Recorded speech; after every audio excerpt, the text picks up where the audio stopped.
Hey guys, welcome back to my channel. My name is Shamila. So guys, I'm here and today I'm outside. I ran away from my kids. They were making noise. So thank you so much guys for asking me so many questions, and I'm here to answer all of them. So we are going to start with number 1. So if you are new to this channel, I want you to subscribe. What is the most challenging part of motherhood so far? We are going to start with RC. She asked a little bit of more questions, so I'm going to read them one by one and answer. What is the most challenging part of motherhood so far? So honestly, let me tell you that my kids are all girls and they are all under 5 years. So it's been a hassle. It's been draining me since I gave birth to the second child. It's been draining in the sense that the first child really still needs attention. It's not easy to give birth whilst the other kid is still young. It's so mentally disturbing, emotionally disturbing. I used to cry why I did choose to give birth whilst the other child is still young. So it was so mentally disturbing, and it also hindering me from having my own precious time. I couldn't afford to have my own spare time without them. So as of now, they are inside. I think they are sleeping now. I can't hear any noise. They are sleeping on the couches. So you don't have enough time for yourself to spend on yourself without them. And also with that fact that we are mothers, we also want to see our kids where they are playing, how are they doing, want to spend those moments with them. It's so also challenging that you can't leave them alone, and even they can't leave you alone to have your enough time and your own precious time. It has been limiting me so many things. I remember even I have to quit a course that I was doing because of kids. I couldn't have enough time to sleep, couldn't have enough time to have my own laughing time. Guys, it's so challenging being a mother, trying to feed them, trying to build morals in them, going with them to church. You need to bath them. So it's so challenging, but I thank God that I'm pulling through, because my husband has been really of great help to me. He sometimes cook, he provide financially for them. He told me that if I can see I'm not fit to take a job, let me just leave it, and he will take care of it. So I've been thanking God for such kind of a man. He allows me to take care of myself and the kids whilst he's busy hustling for the family. So being a mother is so challenging and mentally you also fall in depression because of giving birth whilst the other kid is so small. I used to cry a lot. I remember I used to cry the first days I gave birth to my second child. The first one was still a child and I have to give birth, so I used to cry a lot. And my husband will come from work, he wants to rest, I want to give him the babies. He's like, I also want to sleep, tomorrow I want to go to work as early as possible. And it's been really draining, but so far so good as of now. The other one is walking. I'm still breastfeeding. She's 1 year 4, and I'm trying to see if I can breastfeed until maybe she's 1 year 8 or 2. I'm not quite sure, but I don't know if I will go there up to 2 years, because as you can see that I'm already Zakato Masaka. I'm busy trying. Then number 2, where did you grow up and how many siblings do you have? So my mother gave birth to 6 children. I am number 2, and we are 2 boys and 4 girls. 2 are married now, and 4 are not yet married. Then I grew up in Mutare, Marange, kubocha uko kusingamboibvi kunorimwa munga. So anyway, that's where I come from, Mutare Bocha. Do you plan on expanding your family in the future?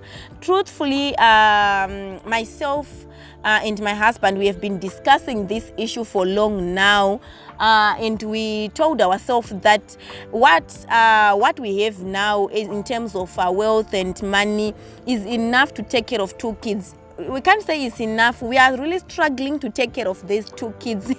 We thank God for his grace and mercies that all the provisions are giving unto us. But do you know that kids are a blessing from the Lord? They are just a gift. So for now we have 2 girls, and we are enough like that. As a mother, it's draining to take care of kids, and I don't know if I'm capable of taking care of more than 3. I'm not quite sure about that one, but we are leaving it up to the Lord to decide for us. We will be praying about it, because if I have to remember about my labor period, I will not go back there again. It was so painful. It was so unbearable. My husband used to be in the labor wards whilst I'm giving birth. He told me that it's not necessary for you to give birth again, lest I will lose you there.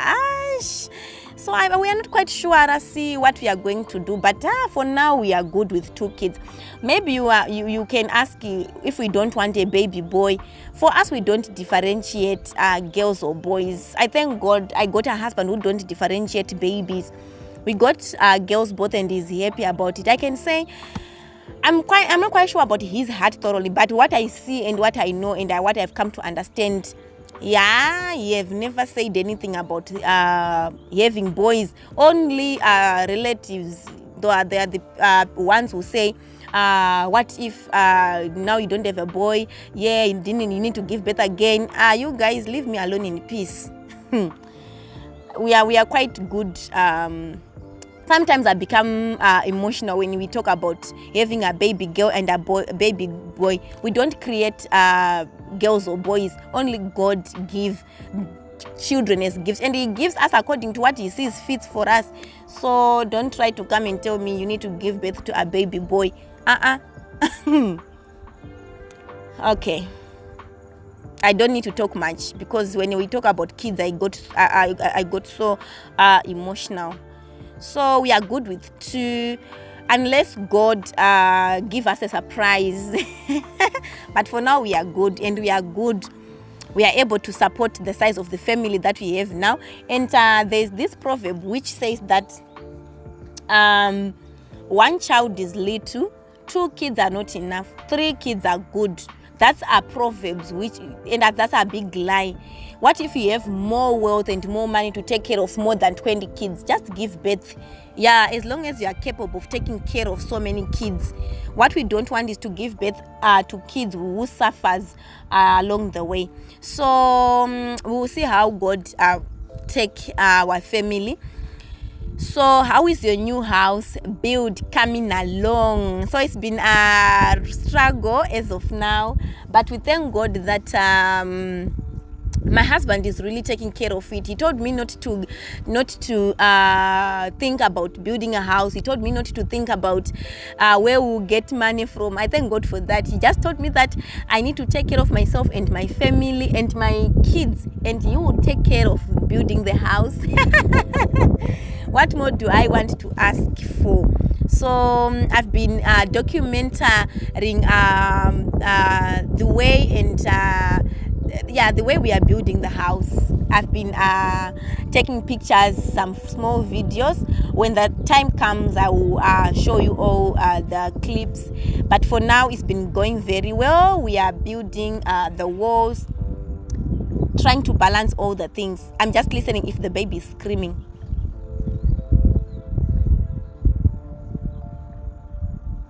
Okay. So just a message to say you are amazing, you are an inspiration, you keep some of us motivated. We won't get tired of your content. Season's greetings to you and your family. Thank you so much, Arasi. Then Julia Makufa asked me some of the questions. She asked, you inspire us so much with my family, and I watch your videos always here in South Africa.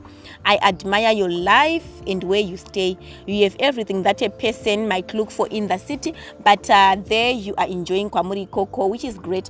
I want to know, number one, how did you manage to build such a beautiful house in the village? Indeed, the house that we are staying in, as you can see, it's very beautiful. I don't want to lie. Yeah, people have been commenting it all over, but it's not our house. It's a company house. This is where my husband works, so it's a benefit. Yeah, he was given a house and some of the things. So we are so excited that we got it and we are using it as of now. We really thank God. It's a beautiful house. So it's a company house. we are, as a family, we are trying to locate a land for ourselves in the village. So what advice can you give to someone who wants to relocate and start a life in the village as well? Let me tell you that as I'm sitting right now, all the fresh air I'm absorbing and consuming and breathing all of it. It's so amazing. Not even smelling, not even the birds are busy singing outside. No pollution from the cars. There are no cars moving around, maybe one or two, one per day, or kutoshaya motikari yacho per day. So no industrial noise, no people selling, knocking at our gate. No, you know how it's so amazing. So if you really want to relocate, I would advise just go for it. What you just need, number one, it's a source of power to charge your phone and lights, maybe, and TV, which means that's a solar and a battery, and you are good to start your life in the village. Only that. And what you also need is just a shelter, maybe a hut or a house. You don't need to build a big mansion to be in the village. You build whilst you are here. So it's so amazing. It's so much amazing. It's so natural. I like it here. I like it.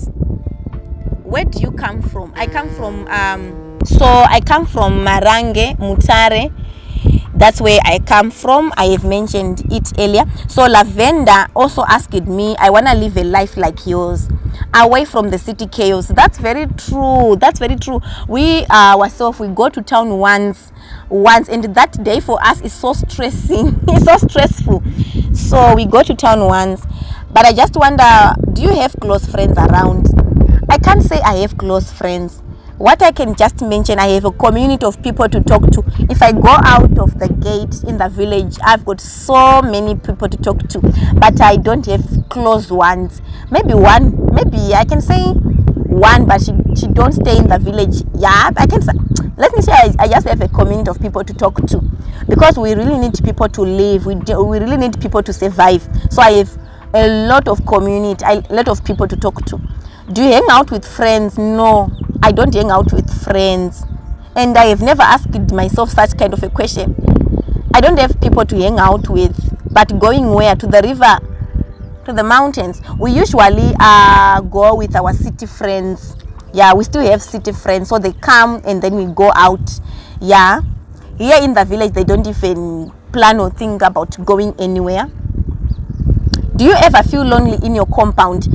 The first days I used to feel lonely because it was new life, new things, new people, and everything was new. So the first 2 weeks was really difficult for me, and I have learned a lesson that I need to keep myself busy. So that's why I have started doing a lot of baking, doing a lot of sewing, trying to introduce trying to introduce a shop outside there, in which I have someone who works there, and also I tried to have another account of YouTube so that I will keep myself very busy. So I have never felt lonely from thereafter. Then Tadi asked the question, how you met your husband. Yeah, such a blessing man, like such a blessing. So I remember in 2014 my aunt came to fetch me from the village kwa Marange huko. Then we went to Harare to stay with her. Then I've realized that I really want to upgrade myself, so I went to look for a job. So the only job I got that moment, since I was still A-level student, I didn't pass that much. I got 4 points, which is not a pass mark, but for me I considered it I did great for myself. Yeah, my capabilities and so I came to Harare 2014. I fall in love with some other guy, but he was cheating me to the extent that I started going to a prayer band in 2014. Early in the morning, 4 o'clock, I would go to church, to prayer band. I was praying for a proper and better husband to marry me and wed. I really wanted a wedding. So I saw a man, my husband now, and that day I was singing because I'm a chorister. I love to sing a lot. I love singing. So he told me that he's not into girls. He just wants to talk with me, escort me to my house. By then I was in a heartbreak moment, so I just let it go. That was 2014, and he introduced himself to me. And the moment he told me that he came from Belvedere, those areas are better areas than where we were staying. So I was like, I came from a poor background and a poor family. Why do I want someone with a higher level of education and a higher, more money than me? So I just let it go. 2014, 15, 16, I'm still praying. Then 2016, he came back again. He looked for my contact. We started talking. At first I was like, I don't want to waste my time. I told him not to waste my time.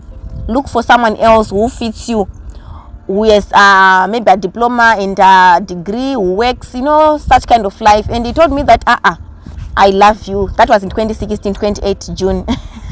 I didn't answer him back. I just bought a small mirror that was written I love you, those ones, the small ones. I put it in his backpack.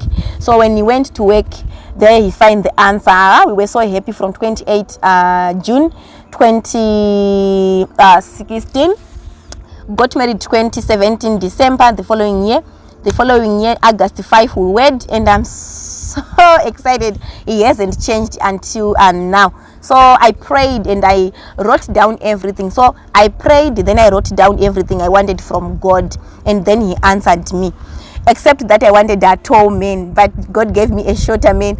Yeah, he knows what is fit for us, and God is the best. Then another question, the crucial questions you asked each other during your dating days. So I remember the question I used to ask my so-called boyfriend, now my husband. I didn't want a long courtship. 5 years, 4 years, still dating. For what purpose?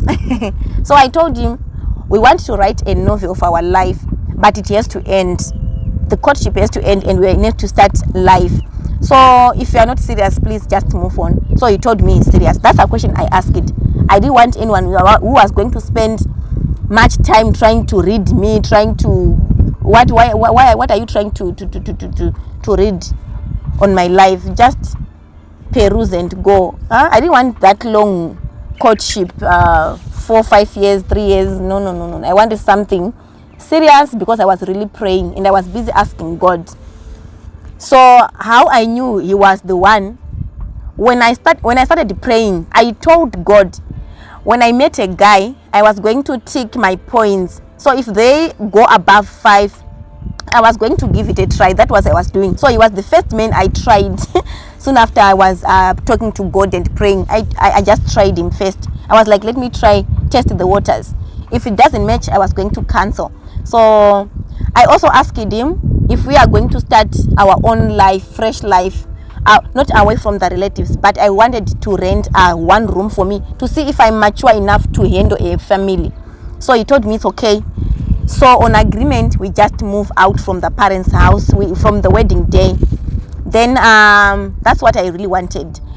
I also asked him about my career life, if I was going to continue building my career like I wanted to be a nurse, but unfortunately he didn't lie to me. He told me that I'm not even close, or I don't even want to hear about you going pursuing nursing as a career. I want you close to me all the time. So he told me to choose another career that are like skills. So that's why you see me, I'm a very skilled person. I bake, I love to make clothes, I do a lot of skills in the house. So I chose that way, and now I'm still happy. And I even ignored the fact that I wanted to be a nurse, and I was like, it's okay, I can do it for you. It was just as I just sacrificed my career and choose another path so that we can be happy together. He wants to be close to me, and I want to follow my career, so I can choose a different career and still be with my husband. Then how do you study your word? So I'm an Adventist. What we do every day, we read a chapter a day from Genesis to Revelation in the morning. That's what we do. And I have my Shona Bible that I mark every day when I'm reading. That's what I do. Then if you have started already planning for 2024 business wise, I don't want to like, let me tell you that I'm already doing it. I'm planning to have a ready to wear shop. I don't know when is that going to happen, but I've just started and I'm working towards that. The physical shop that is here, there is someone there who is working there, and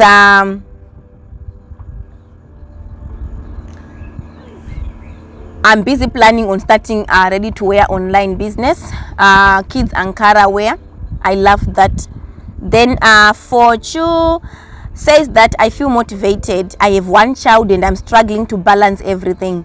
My worry is that my husband is already putting pressure on me to stop taking family planning pills to have another child. How do you do it, and how is your mental health? Truly, I'm scared.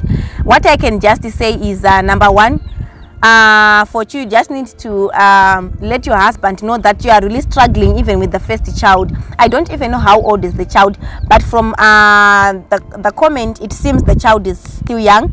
And what I can say, try to talk to him, try to show him that you are still struggling, and if he is a very understanding husband, he will understand you. You know what, giving birth is not something that you are forced to. You have to prepare your mentality, spiritually, physically, to give birth. It's not something you're supposed to be forced on. And what I can just say is it's not easy. It's so depressing, especially if the child is still young and you are not prepared, because it's a journey. The first month up to 9 months pregnancy, giving birth. Then after that, commit yourself. So you've got 2 or 3 years committing yourself, carrying the pregnancy, giving birth, and that infancy, trying to raise the child. You need about 2 to 3 years. So if you are going to work 8 from morning up to evening, just need to start doing my skills, learn my skills. Then maybe you can start to earn from my skills, so that you have time for yourself and just to be yourself. Then I'm not quite sure about you are scared about labor or whatsoever. Truthfully, that whole process is so scary, but give it all unto the Lord. He's the one who will help you. And all I can say, try to talk to your husband that for now I'm still scared, I'm not quite ready. And the other thing, people always say that you'll never be ready, but it's not something that I take.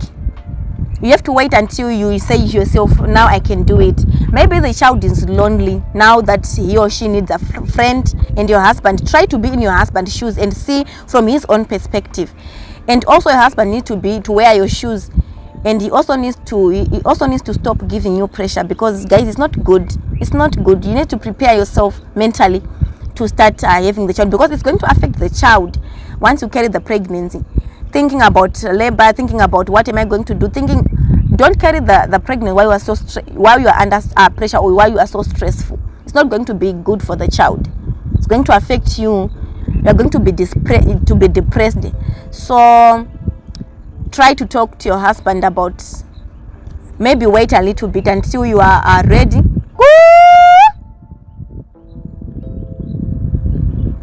Logical chicken zangwe. All right, so the other one asked, where did I grow up? So I have already mentioned that I grew up in Mutare, Marange, in Bocha. So guys, I want to thank you so much for asking me so much questions. So my highlight in these questions, let's try to be good mothers to our kids, and let's try to be independent anyway. Let's try to be independent, especially when we are raising our kids. Let's try to ask God first, and let's not leave the kids raise themselves, like to build their own character. Let's try to be there. Let's try to be good mothers. Let's try to build our kids' characters. Then the other thing, let's try to be independent when it comes to finance too. Let's try to be skilled, upgrade ourselves. That's what I can say. So thank you so much for all these questions. Then thank you so much for those who really want to try and relocate. It's so good to be in the village.